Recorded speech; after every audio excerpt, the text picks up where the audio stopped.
Techno নিয়ে আসলো তাদের ক্যামন 40 লাইন আপের নতুন একটা ফোন টেকনো ক্যামন 40 প্রো। এটার বিল কোয়ালিটি যেমন সুপার, তেমনি এটার কনফিগারেশন সেটাও থাকছে মাইন্ড ব্লোয়িং। ইনফ্যাক্ট স্মার্টফোন দিয়ে থাকছে 120 হাজার একটা AMOLED panel, powerful processor Helio G100 ultimate, 5200 mAh এর ম্যাসিভ একটা ব্যাটারি এবং সনি ওয়াইজ যুক্ত ক্যামেরা সেন্সর। সো ওভারঅল সব দিক থেকে এই ফোনটা কেমন হবে চলুন সেটা নিয়ে একটু ডিসকাস করি।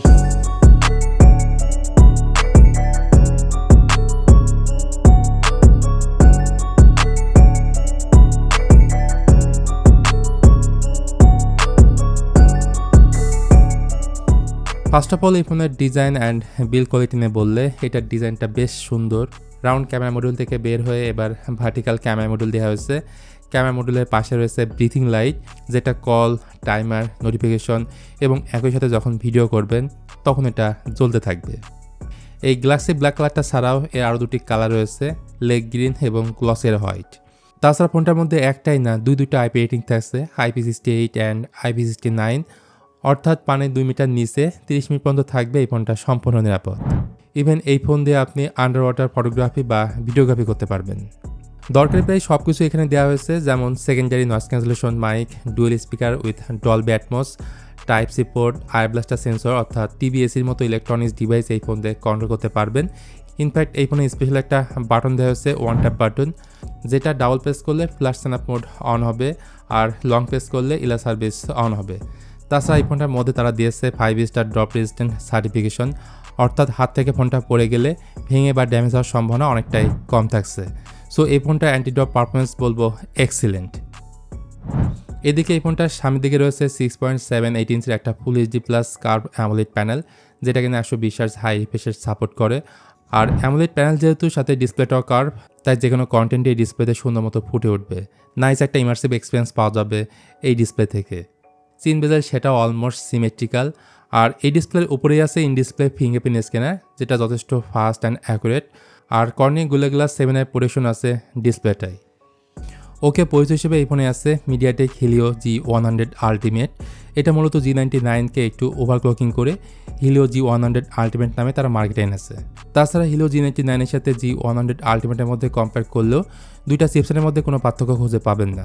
দুইটাই TSMC 6 ন্যানোমিটারে বানানো, দুটার clock speed same, CPU GPU almost same, এমনকি আন্তঃস্কোর 19-20 মতো পার্থক্য পাবেন। ফোনটার মধ্যে র্যাম রয়েছে 8GB এবং স্টোরেজ রয়েছে 256GB। একই সাথে ভার্চুয়ালি 16GB পর্যন্ত র্যাম এক্সটেন্ড করতে পারবেন। এই ফোনের স্টোরেজ টাইপ হিসেবে থাকছে UFS 2.2 এবং র্যাম টাইপ হচ্ছে LPDDR4X।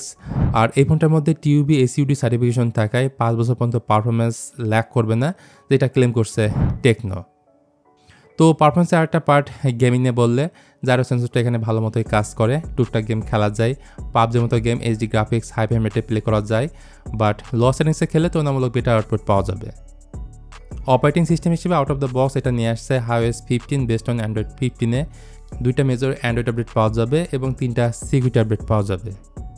ফোনটার রিয়ার প্যানেলে রয়েছে 3টা ক্যামেরা, যেটার মেন সেন্সরটা 50 মেগাপিক্সেল সনি ALOIT 700C, যার অ্যাপারচার f1.9 উইথ ওয়াইস আছে।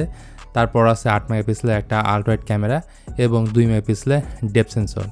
আর ফ্রন্টেও থাকছে 50 মেগাপিক্সেলের একটা সেলফি ক্যামেরা। সো দিনরাত যে কোনো সময় আপনি সুন্দর ছবি ক্লিক করতে পারবেন, এমনকি এই ফোন দিয়ে ভিডিও রেকর্ড করতে পারবেন সর্বোচ্চ 4K 60fps-এ, যেটা ভিডিওর জন্য আমার মনে হয় অবশ্যই বড় একটা এক্সট্রা প্লাস পয়েন্ট। তবে ক্যামেরার বাইরে যদি ছবি এডিটিংয়ের ফিচার নিয়ে বলি, সেক্ষেত্রে এই ফোনটা বেশ ভালোই কাজের ছিল। লাইকেতে AI ইরেজার 2.0 আছে, যেটা দিয়ে অবজেক্ট খুব সহজেই রিমুভ করতে পারবেন।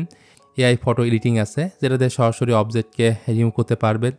এরপর আছে AI শার্পনেস প্লাস, যদি এমনটা হয় ছবির কোয়ালিটি মোটেও ভালো না, তাহলে এক নিমিষেই এমন করতে পারবেন। রয়েছে সার্কেল টু সার্চ, যে কোনো জিনিসের উপর এইভাবে সার্কেল করে সিলেক্ট করলে তার ব্যাপারে ডিটেল চলে আসবে। তো ক্যামেরার পরে এই ফোনটা ভালো দিক হচ্ছে চার্জিং প্লাস ব্যাটারি ব্যাকআপ। ফোনটার মধ্যে 5200 mAh ব্যাটারি আছে, যাকে চার্জ করার জন্য ফোনের বক্সে দেওয়া হয়েছে 45 ওয়াটের একটা ফাস্ট চার্জার। আর এই চার্জার দিয়ে এই ফোনটাকে ফুল চার্জ করা যাবে 43 মিনিটে। তো উগান্ডার মার্কেটে এই ফোনটা যে দামে লঞ্চ হয়েছে সেটা বাংলাদেশি টাকায় কনভার্ট করলে প্রায় 33,000 টাকার মতো আসে। এই ফোনটা বাংলাদেশে অফিসিয়ালি আসবে কিনা তার ব্যাপারে সঠিক কোনো ইনফরমেশন এখন পর্যন্ত পাওয়া যায়নি, তবে আসলে অবশ্যই সেটা এই চ্যানেলের মাধ্যমে জানতে পারবেন। এই ফোনটার ব্যাপারে আপনাদের কোনো প্রশ্ন থাকলে সেটা জানাতে পারেন কমেন্ট করে। আর ভিডিওটা ভালো লাগলে please hit the like button, share করতে পারেন আপনার বন্ধুদের সঙ্গে।